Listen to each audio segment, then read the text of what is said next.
Hello everyone. So last time we were talking about the nature of light, that how dual it is, why we say that it behaves like a wave and it also behaves like a particle. Then we talked about different experiments that are performed to prove that yes, it is a wave, it behaves like wave as well as it behaves like particle. Now today we are going to talk about the electrovolt. And electron volt is a very important unit when it comes to very small energies and stuff. Okay, why we created a unit for energy when we already have a unit which is called as joules? So we actually, the energy of photons, it's like very small.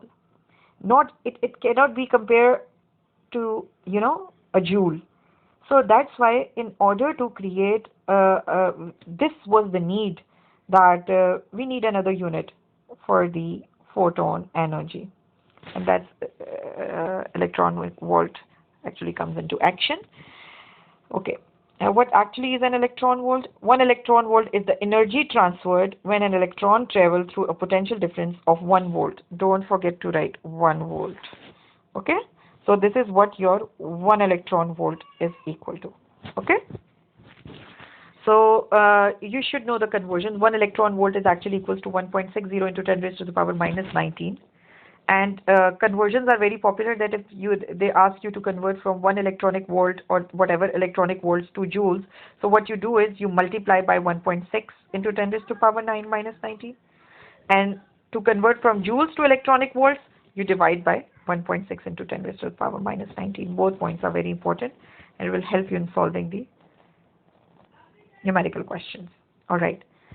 Now, whenever a charged particle is accelerated, okay, whenever there is some motion in the electronic charge, whether they are escaping the surface, okay, and stuff, so uh, it actually gains kinetic energy. So my kinetic energy gets increased of that particular particle.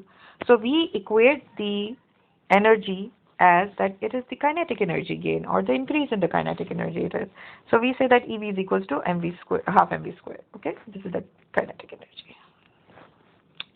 You need to be very careful when using this equation.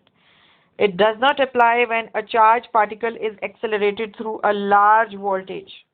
You cannot accelerate your charged particle with a very large voltage. And why I am saying this? Because then it will come closer to the speed of light. Yeah. So for this, we would have to take we need to think, and we have to use that the mass of the particle should also increase as its speeds gets closer to 3 into 10 raised to the power 8. So that's why on the electron, which the mass is already very small, the charged particle whose mass is very small, it cannot reach to the speed of light. Now let's rearrange this particular equation to get the value, to get the equation. So basically your EV is equals to half mv square.